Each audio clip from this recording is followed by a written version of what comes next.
ఆలుగడ్డల్ని కాల్చాలి. Okay కాల్సా. జల్లెడ పెట్టాడు. ఇదా ఎస్. కాల్చేస్తా. అండ్ పుట్ యువర్ ఆలుగడ్డాస్ ఆన్ దట్ జల్లెడాస్. యా. నేను పెద్ద వెయిట్ ఏం లేనురా. లేదు 300 గాలి గట్టిగా అసలు కొట్టుకోవచ్చేమో అప్పుడు నాకు భయం వేస్తుంది. అది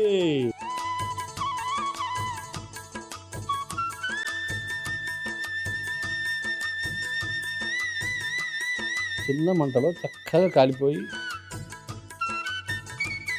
క్షణంలో అయిపోతుంది. అదే అది ఉడకాలి లోపల, కొంచెం సమయం కాలము పట్టును.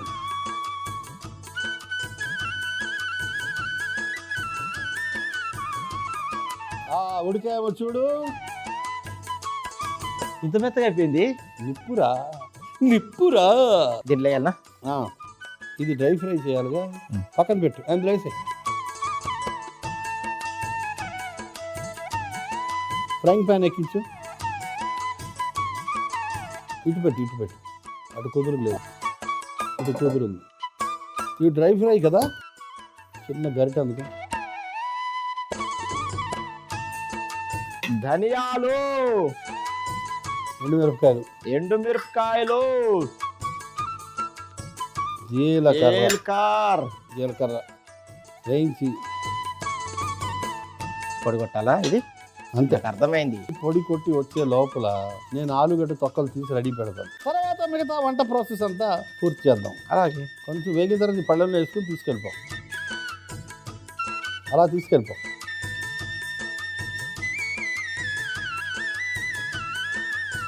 కొంచెం చల్లారిన తర్వాత పొడి కొట్టు.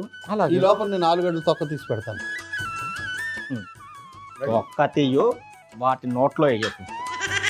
అలాగేనా? 1 2 3 4 5 6 7 ఉంటాయి. అబ్బా అంత నీట్గా తీసేసావా? 1 2 3 4 5 6 7. మూకుడు ఎక్కించి 4 గంటల నూనె.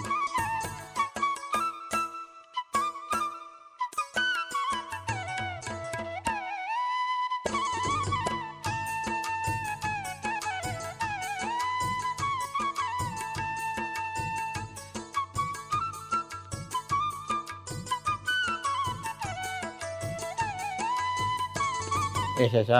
గరిట రెడీ చేసుకో. ఇదిగో సిద్ధం, సంసిద్ధం, మేము సిద్ధం. మంచి హీట్ ఎక్కింది. ఇదిగో వెల్లుల్లి. ముకుడులోన నూనె మొత్తం హీట్ ఎక్కింది. ఉడుకుడుకు అంటా ఉంది. అదు నాది తప్పు. వెల్లుల్లి వేయించి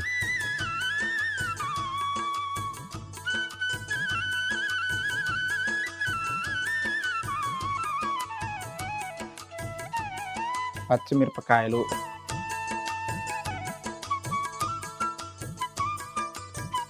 కరివేపాకు,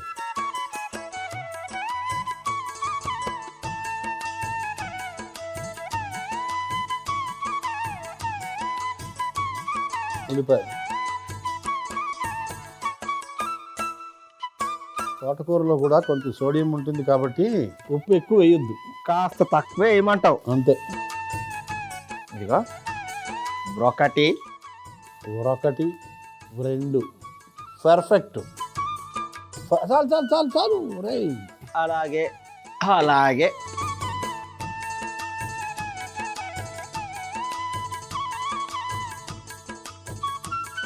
తోటకూర వేయి. మొత్తం వేసేస్తున్నా. కొంచెం వేసుకుంటా వెళ్ళు మెల్లగా. అలాగే మెల్లగా కలిపేయడం అన్నీ.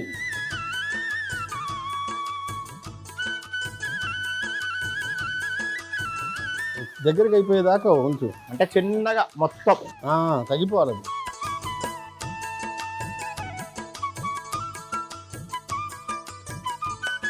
ఖాళీ గిన్నె అందుకో.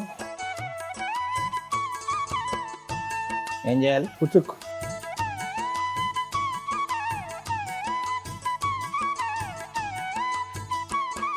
వేసే. ఓహో ఇది లేచేయడమేనా? ఒక్కొక్క బంగాళదుంపని చిదుముకుంటా ఆకుకూరలో కలిపేయి. చేత్తో చిదిమేయచ్చుగా. అంత ఈజీ కాదు. ఇదేం పెద్ద కష్టమా? రాదురా, ఎందుకు రాదు? ఈ చేత్తో చూడు. అబ్బా అర్థమైంది. వేసే ట్రక్ మనీ. లోపల వేడి ఉండడం వల్ల చేయగలిగింది. అబ్బా ఇప్పుడు అర్థమైంది బాబాయ్ నువ్వు ఎందుకు గిన్నె వాడమన్నావు. కలుపు, ముందు కలుపు ఒకసారి. అంతే, మసాలా పొడి వేసే. మొత్తం ఏమంటా కొంచెం ఏమంటా? వేసే మొత్తం. ఎందుకంటే ఆలుగడ్డ కానీ ఆకుకూర కానీ తోటకూర కానీ చెప్పగానే ఉంటాయి కదా ఆలుగడ్డలు. అవును, అది కొంచెం మసాలా వేయచ్చు. ముందు కలుపు కలుపు కలుపు అన్నీ ఒకేసారి. వెయ్యి. పసుపు. ఇప్పుడు ఆ కారం కూడా వేసేయాలనా? వేసే. కారం.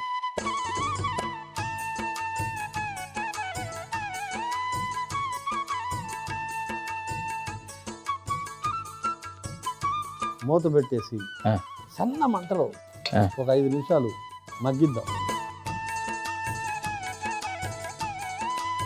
బాబాయ్ 5 నిమిషాలు అయింది, మంచిగా క్లీనింగ్ కూడా చేసేసిన మొత్తం. పొయ్యి కట్టేసి. కట్టేయచ్చా? చూడకుండా. చిరిమిన బంగాళదుంప తోటకూర వేపుడు. పొడు విస్తరకపరిచిన స్టీల్ పాత్ర అందుకో, అందులో మార్చి. ఆకుకూర ఎప్పుడు కూడా ఎక్కువసేపు బాయిల్ చేయకూడదు. అవునా? వేసామా తీసామా అంతేనా? అంతే, వేసామా తీసామా. తొందరగా ఇది ఇలా వేసామా అలా తీసామా అంతే. అదే తొందరగా మగ్గుతుంది కదా. పాడైపోద్ది, అందులో పోషక విలువలు పోతాయి. అవునా? జస్ట్ ఒక 5 మినిట్స్. ఆలుగడ్డ కూడా డాక్టర్లు మంచిది కాదు అని అంటారు. బాయిల్ చేసిన తర్వాత తినొచ్చు. మనం ఎలాగో కాల్ చేసింది. అపరిమితంగా తింటే సమస్య. ఏదైనా పరిమితంగా తింటే ఏమి కాదు. ముందుగా బంగాళదుంపల్ని కాల్చుకొని తొక్క తీసి చిదుముకొని పక్కన పెట్టుకోవాలి. ఇప్పుడు ఒక ప్యాన్ పెట్టి ధనియాలు, ఎండుమిరపకాయలు, జీలకర్ర వేయించి పొడి చేసుకొని పక్కన పెట్టుకోవాలి. ఒక మూకుడు పెట్టి నూనె వేసి వేడెక్కిన తర్వాత వెల్లుల్లి, పచ్చిమిరపకాయలు, కరివేపాకు, ఉల్లిపాయలు, ఉప్పు వేసి అలాగే తోటకూర కూడా వేసి దగ్గరికి అయ్యేంతలా వేయించుకొని చిదిమిన బంగాళదుంపలు, మసాలా పొడి, పసుపు, కారం కూడా వేసి బాగా కలిపి మూత పెట్టి 5 నుంచి 10 నిమిషాలు మగ్గించి ఒక గిన్నెలోకి తీసుకుంటే చిదిమిన బంగాళదుంప తోటకూర వేపుడు రెడీ.